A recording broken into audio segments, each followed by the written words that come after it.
traversed the tombs of Naxxramas. We've climbed every cliff on Black Rock. Now the world cries out for heroes. As a new evil rises, there will be danger. There will be doom. There will be ancient temples filled with relics, treasures, and traps. Who will answer the call? Explorers lead, and we are in need of explorers. Adventure we seek, cross land and sea. Won't you come and join us? Yes!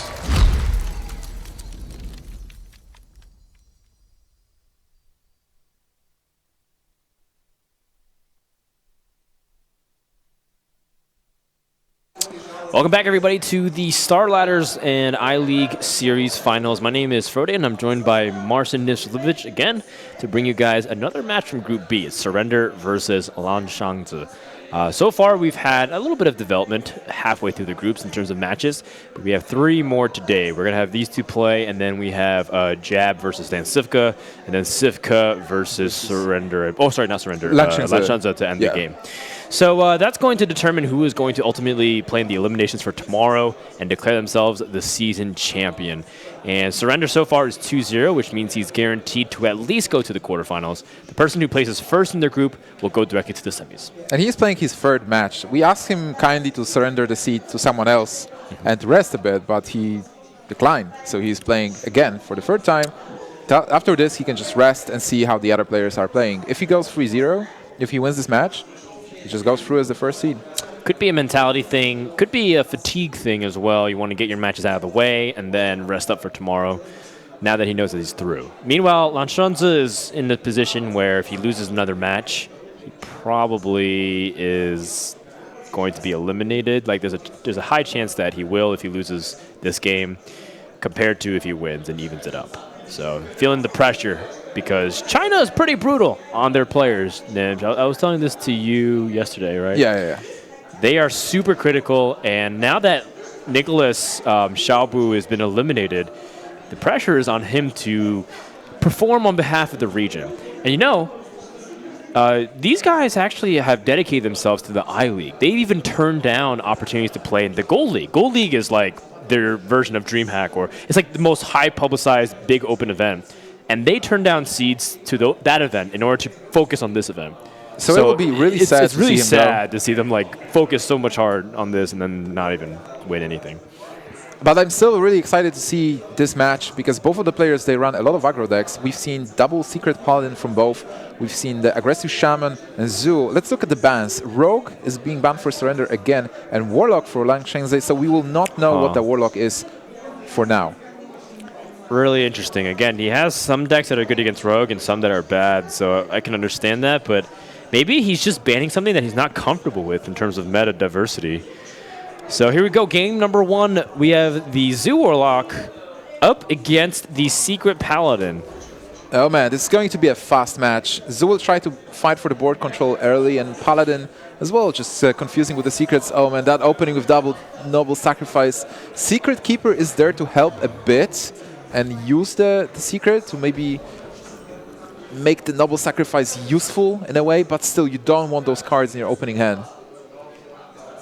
Well, you know, secrets in the way by themselves are pretty weak, but Secret Keeper gives it more utility so they're not as poor, right? A lot of people think Mysterious Challenger and Secrets, but they don't really often think of Secret Keeper being a big MVP of the deck, which sometimes it can be. Early on, if you get 2 additional buffs from it, it becomes a 3-4, 4-5. It feels a lot like the old Undertaker, where you all of a sudden have a 1-drop that keeps growing and you can't control it. On the other hand, Noble Sacrifice is something you want to have later in the game to block bigger attacks. But when you play versus Zoo, when you play versus this aggro deck, maybe the Secret Keeper and the fact that you're protected with Noble Sacrifice will change the game. As you said, it will grow to some extent. Surrender here weighing his options on turn 1. He has choices with developing an egg, playing a 1-drop, taking it a little bit slow.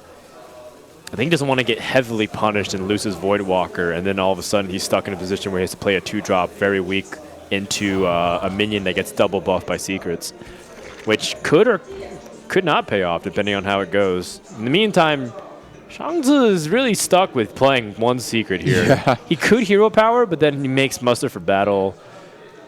next turn, and then he's not really playing Noble Sacrifice for a while. It feels bad for now, but that Nerubinek for Surrender, it opens a great turn 2 with Abusive and Void Walker to protect it. He will get the Spider. So Noble Sacrifice, in a sense, it will not help Surrender, but it will definitely pop the egg if he goes with Abusive. Yeah, Noble Sacrifice is probably one of the worst options.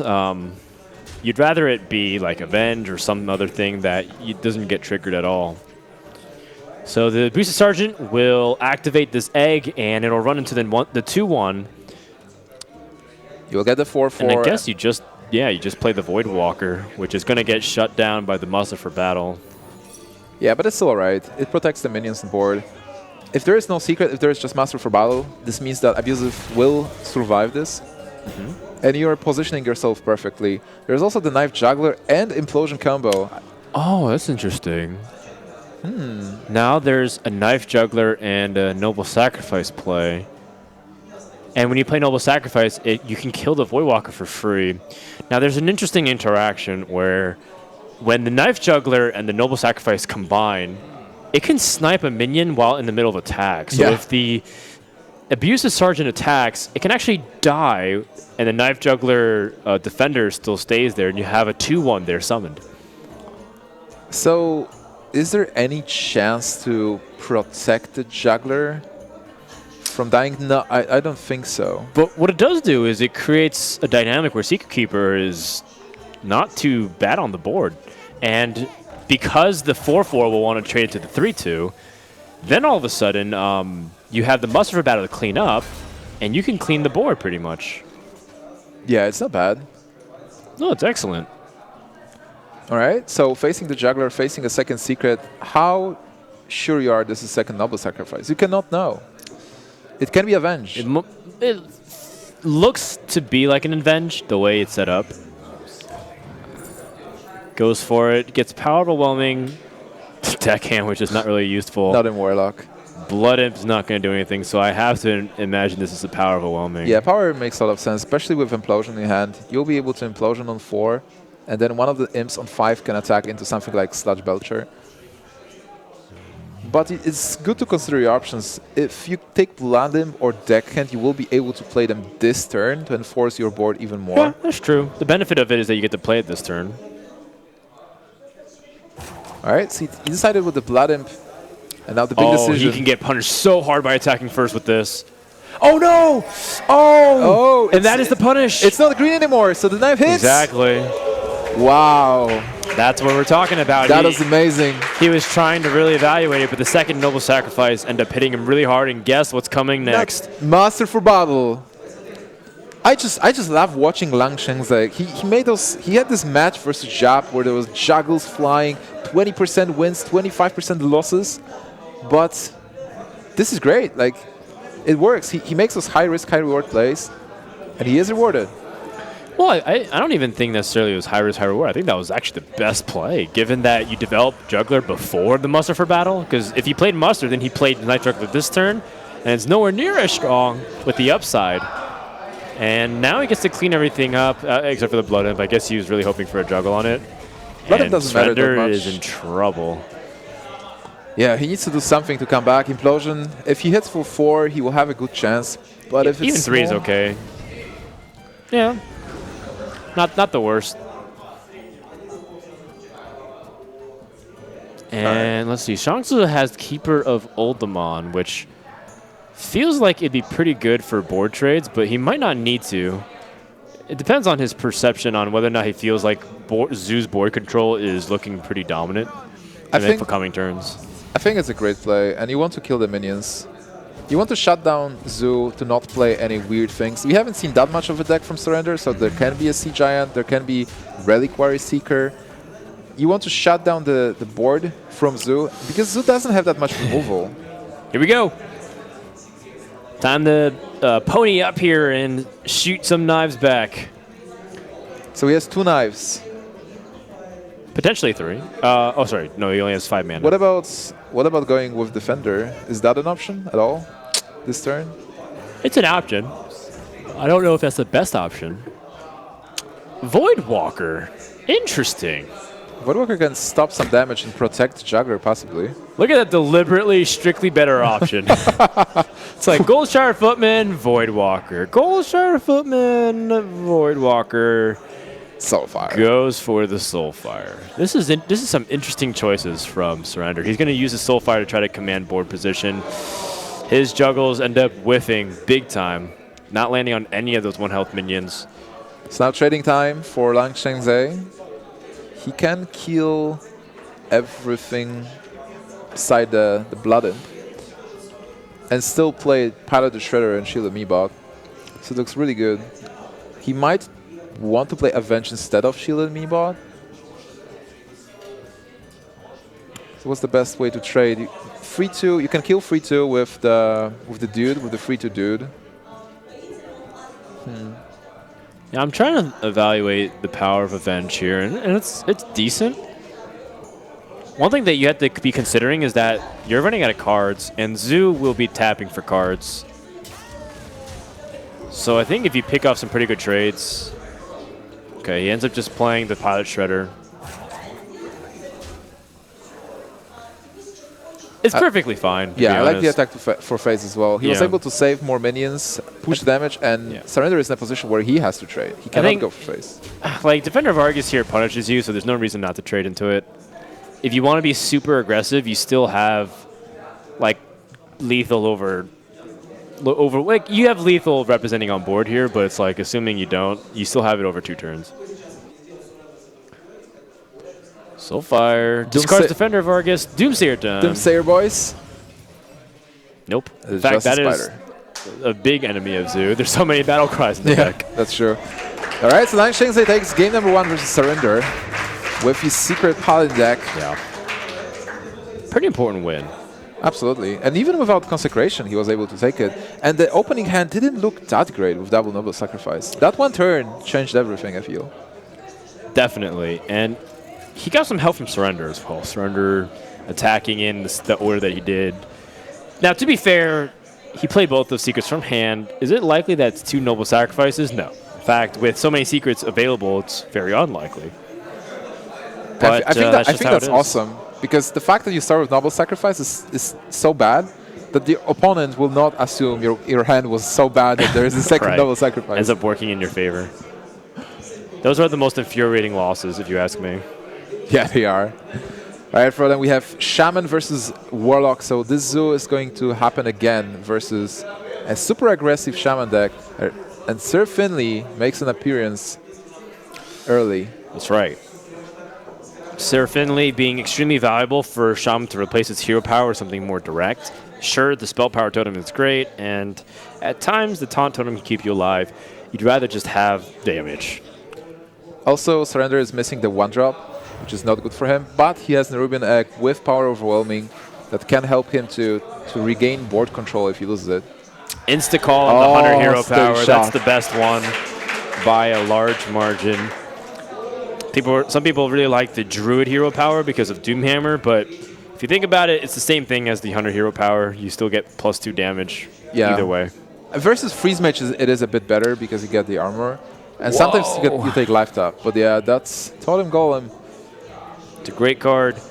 It will get cashed in on by the Power of Overwhelming. And with Defender of Argus, that is the most single important card that Surrender has access to right now. Defender of Argus is so big. Oh, wow. Another Defender of Argus will be amazing after that implosion. Well, he already had one, but the second one is nice. Well, he will play the Defender of Argus on turn 4, I believe, right? After that Power Overwhelming. And then on turn 5, he'll play Implosion. And turn 6, there is a Defender of Argus again. So he will continuously stop the minion damage from Shaman. And that's what Shaman wants to do. Deal as much minion damage in the very beginning, in the first 4 or 5 turns, and then just burst you with spells. But if you stop those minions, it's troublesome. Yeah, I like this. You're not going to be using Power Overwhelming to trade. You most likely would need Power Overwhelming to end the game, but you might not have the luxury of doing that for a while. So Abusive Sergeant is just minions on the board plus good trades if you need it.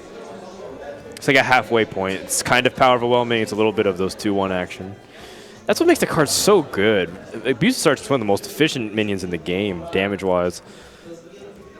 Yeah, so absolutely versatile it is. just for 1 mana.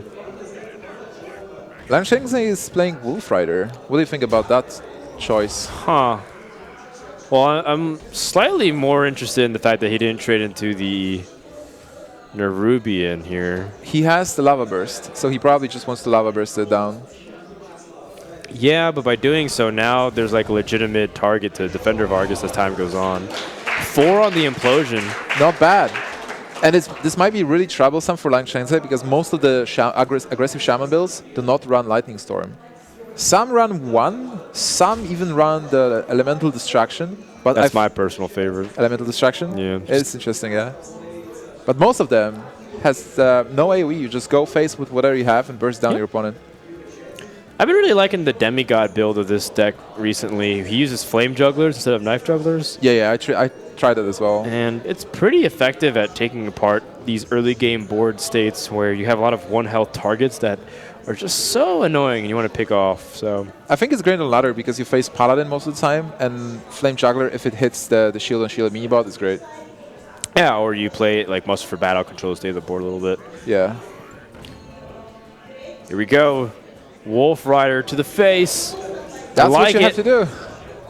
As much damage as possible with the minions before the taunts drop in. And if you're lucky enough, maybe your opponent will actually life tap. Nice draw. Fill the curve. Yeah, and now he is, I think Surrender's is going to go full on race mode. He's going to make sure to take apart the board a little bit, play his taunts, and just go upstairs.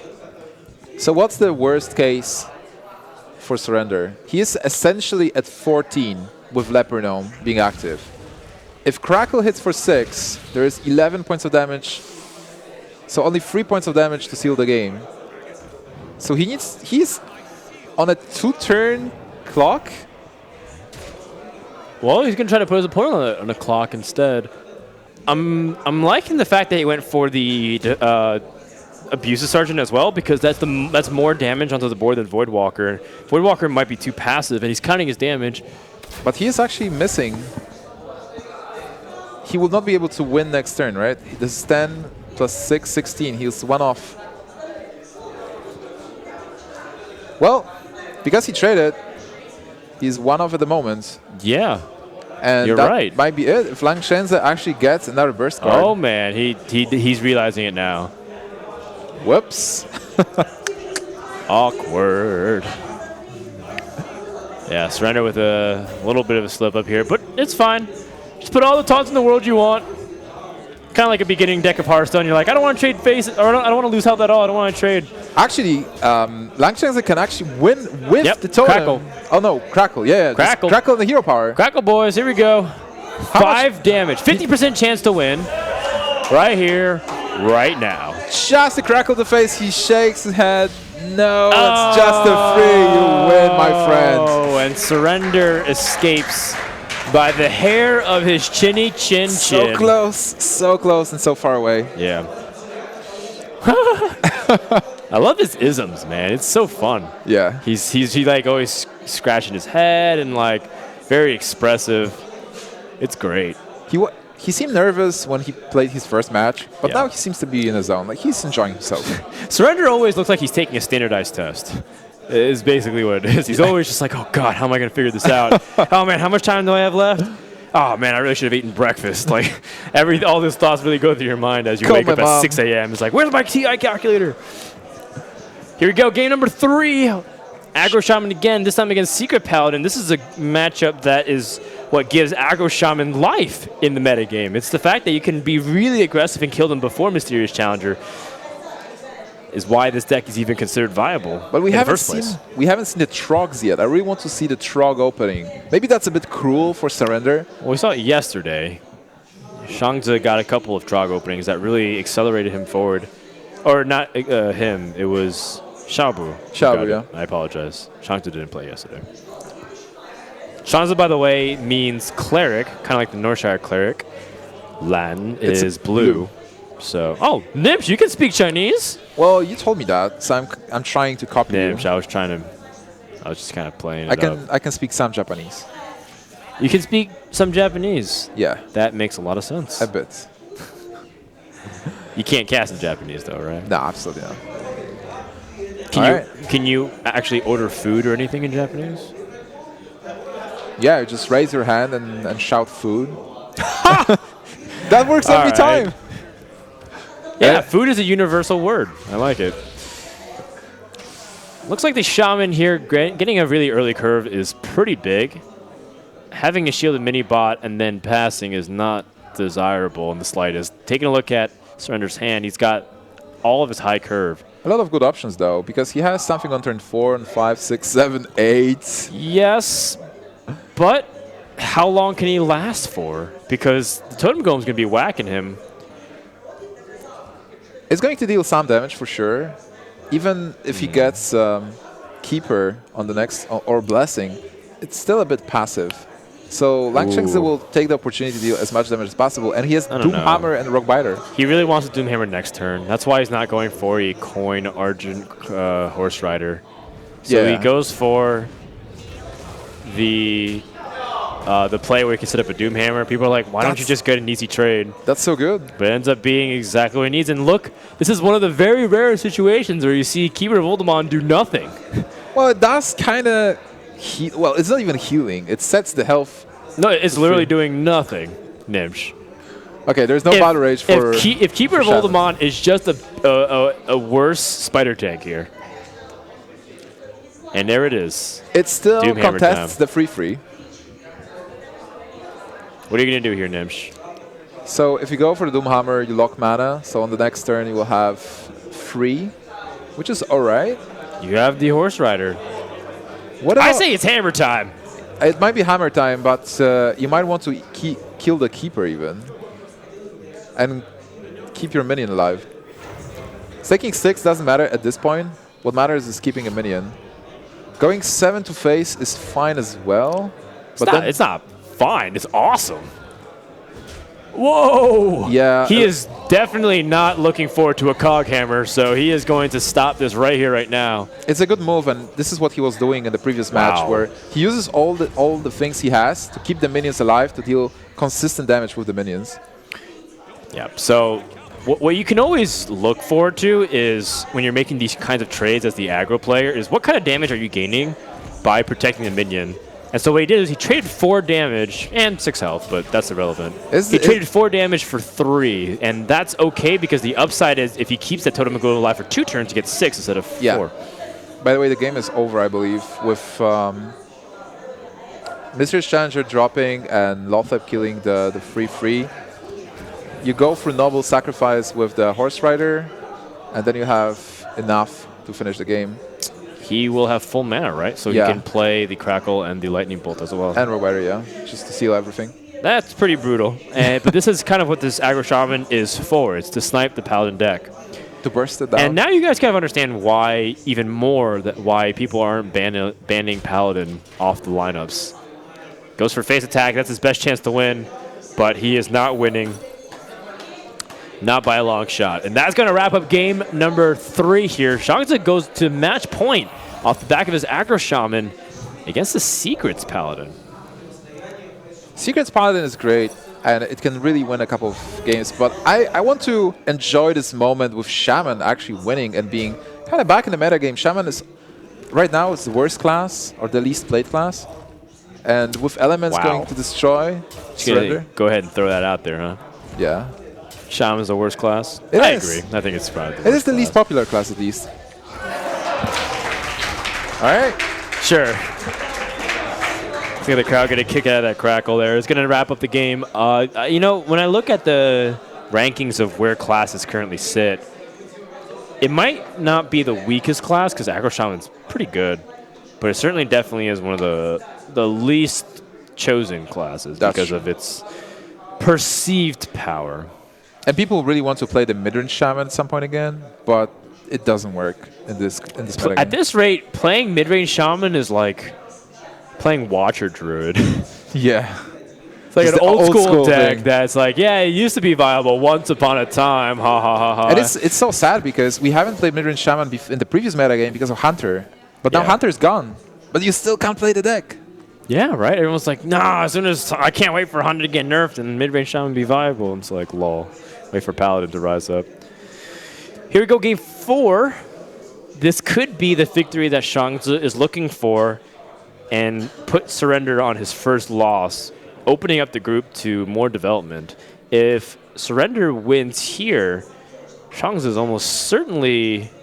No, he still has a chance to 3-way tie it, I think. Oh man, that swipe for Lanshengzhe. So this matchup is about having that swipe and having a good opening by Druid, because normally Secret Paladin is favored with the standard starts because you have a very good opening, you push the Druid, and the Druid doesn't have enough time to deal with your big threats, especially if you play on curve. But if Druid is getting Living Roots to contest your early game a bit and then swipes your Master for battle, it can position itself really well to win. Oh man, that innervate as well. The beautiful thing about swipe is, just like you said, it allows Druid to turn the game. It's effectively a reset button because a lot of times you're swiping and you don't have a guarantee of a board. So it's like starting the game on turn 4, and Druid has much better curve, which has quality minions at that stage. And then if they can ever push tempo to accelerate on the board and be able to push damage, then they can combo you out.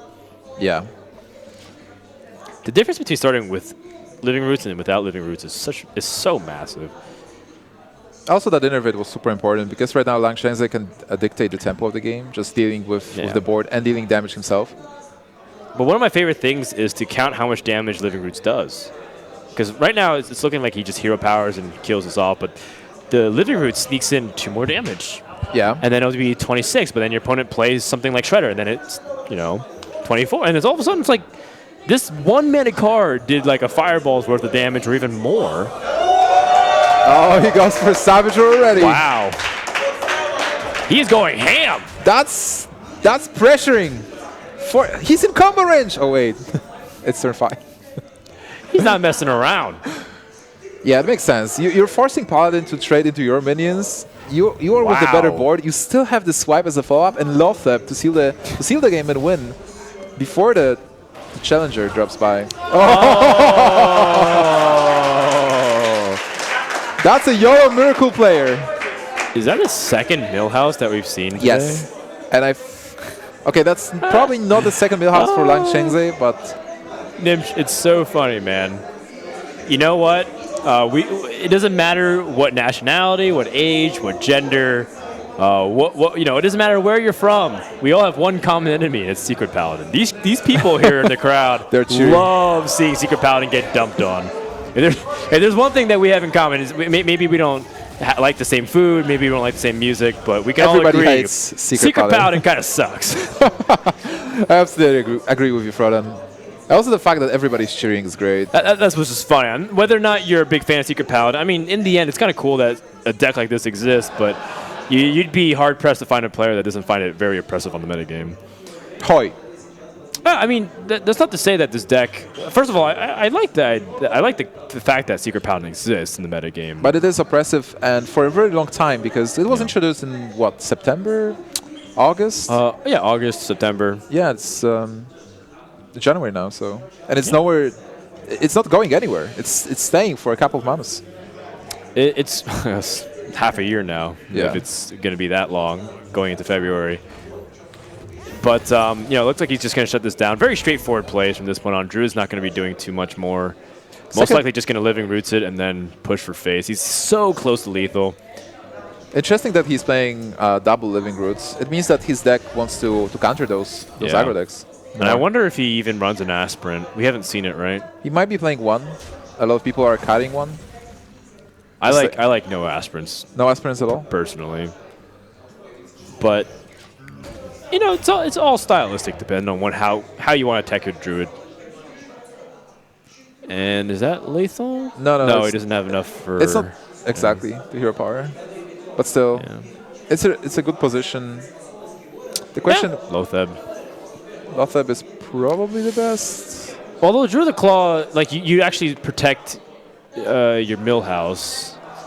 I think Druid might be better exactly because of that. And then you seal the game with Lotheb. Because what Lotheb does not only is a big body on board, but he stops the spells from happening. So you want to bring Lotheb in a moment where you can just win next turn. Think about the merits of charging the Druid of the Claw, but then you awaken yourself a lot to Consecration. Chooses Lotheb. He's probably going to trade here, yeah. Yep. And now, even if Surrender picks up the Mysterious Challenger, he still is in an awkward position to turn it around. Tough stuff. He needs to snipe this. Yeah, he needs to snipe the 2-1. This specifically has to go to the cube to go where the game's over. And the game's over. Yeah, there's 9 damage incoming. Twas fun, but I love that Savage Roar turn 3 play. That was awesome. The match is over. Everything's the over. series is over. All right.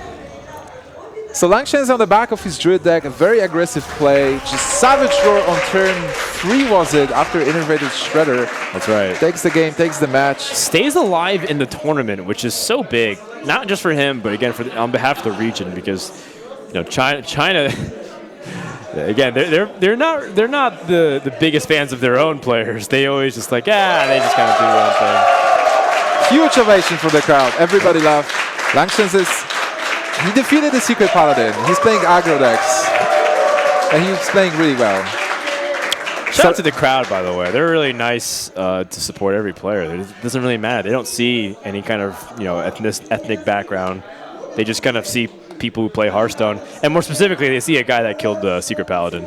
I think that is what I love about Hearthstone as well, because it connects people. You don't see nationalities and countries. You see someone playing decks that you play as well, so you can relate to them easier. We do see classes. Yeah. That's apparently the bias here. A lot of these people, when they see like Rogue succeed, something like that, they're all like, yeah, it's really awesome. Yeah, true. So guys, we're done with our fourth series of the day. We have 2 more left to determine who's going through Group B. So we're going to go to a break, and when we come back, more action here from Miss Belarus with the StarLadder Finals. Stay tuned.